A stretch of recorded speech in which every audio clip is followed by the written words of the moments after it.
Welcome to Gita kitchen. ఈరోజు మనము చాలా హెల్దీ రెసిపీ అటుకులతో రొట్టె తయారు చేస్తాము. దానికి కావలసిన పదార్థాలు: 1 కప్పు అటుకులు, ఇవి లావు అటుకులు తీసుకున్నాను. 1/2 కప్ గోధుమ పిండి, 1/2 కప్ శనగపిండి, 1 టేబుల్ స్పూన్ తురిమిన క్యారెట్, 3/4 టీ స్పూన్ కారము, 1/2 table spoon salt, 1/2 table spoon అల్లం వెల్లుల్లి పేస్ట్, ఒక చిన్న ఉల్లిపాయ సన్నగా తరిగి పెట్టుకోవాలి, కొత్తిమీర కరివేపాకు సన్నగా తరిగి పెట్టుకోవాలి, కొద్దిగా జీలకర్ర 1/2 టేబుల్ స్పూన్, వాము 1/2 టేబుల్ స్పూన్, నువ్వులు 1/2 టేబుల్ స్పూన్, 2 స్పూన్స్ ఆయిల్. ఒక బౌల్ తీసుకొని ఈ అటుకులను నానబెట్టుకుందాము. ముందు శుభ్రంగా కడుక్కోవాలి. ఇవి 2 సార్లు శుభ్రంగా కడిగి పెట్టుకోవాలి. అటుకులు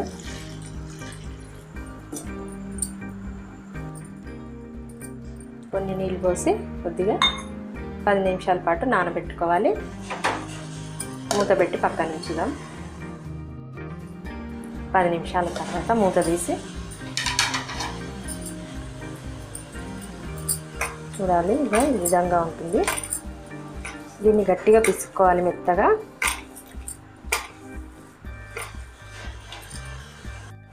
ఇట్లా మెత్తగా పిసుకోవాలి. ఇది పిసికిన తర్వాత దీంట్లో శనగపిండి,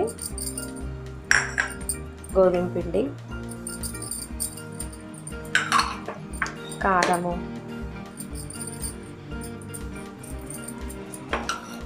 ఉప్పు,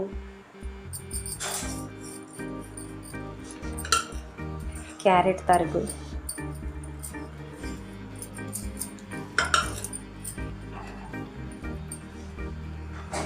సన్నగా కట్ చేసి పెట్టుకున్న ఉల్లిపాయలు, కొత్తిమీర, కరివేపాకు, నువ్వులు, వాము, జీలకర్ర ఇలా ఒకదాని వెంట ఒకటి వేసుకొని కలుపుకోవాలి. అల్లం వెల్లుల్లి పేస్ట్ కూడా వేసుకొని కలుపుకోవాలి. ఇవన్నీ మొత్తం కలిసేటట్టు కలుపుకోవాలి. ఇలా కొన్ని నీళ్ళు చల్లుకోవాలి. నీళ్ళు చల్లుకొని తడుపుకోవాలి.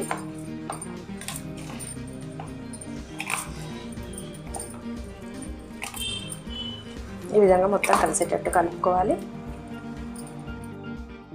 ఇప్పుడు ఒక ఆయిల్ కవర్ కానీ ప్లాస్టిక్ పేపర్ కానీ వేసుకొని దానికి కొంచెం ఆయిల్ పెట్టుకోవాలి.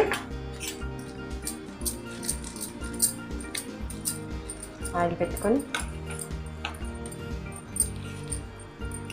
మన పిసికి పెట్టుకున్న పిండి ఉంది కదా, ఇది పిండి ముద్దలాగా అటుకులది, ఇది తీసుకోవాలి.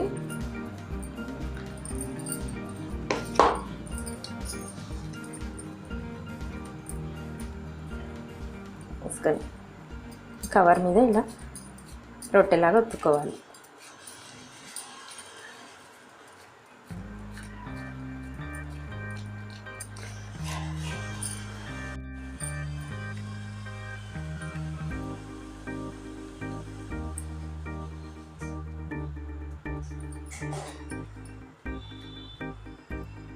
ఈ విధంగా ఒత్తుకోవాలి. మనకు పెద్దగా కావాలంటే పెద్దగా, చిన్నగా కావాలంటే చిన్నగా, మనకు నచ్చిన సైజులో తీసుకోవచ్చు రొట్టె.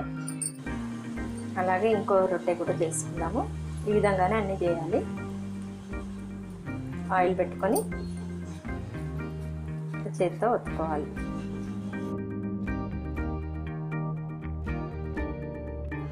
స్టవ్ ఆన్ చేసుకొని ఒక పెంక పెట్టుకుందాము. పెంక వేడైంది. ఇప్పుడు ఆయిల్ వేసుకోవాలి.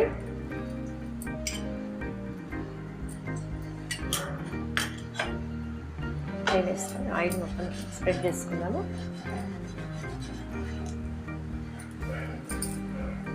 ఇప్పుడు మనం చేసుకున్న రొట్టె ఉంది కదా, ఇది పెంక మీద వేసుకుందాం. మీడియం ఫ్లేమ్ పెట్టుకోవాలి. చుట్టూరా ఆయిల్ వేసుకుందాం 1 స్పూన్. ఇప్పుడు రెండో వైపు తిరిగేసుకోవాలి.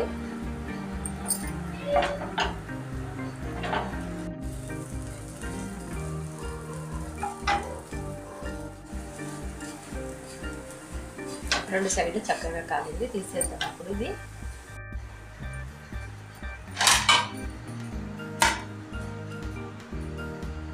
అన్నీ ఇదే విధంగా చేసుకుంటాను.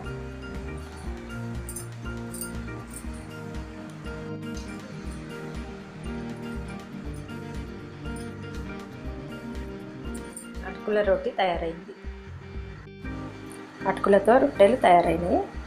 ఈ వీడియో మీకు నచ్చినట్టయితే లైక్ చేయండి, షేర్ చేయండి, కామెంట్ చేయండి, సబ్స్క్రైబ్ చేయండి.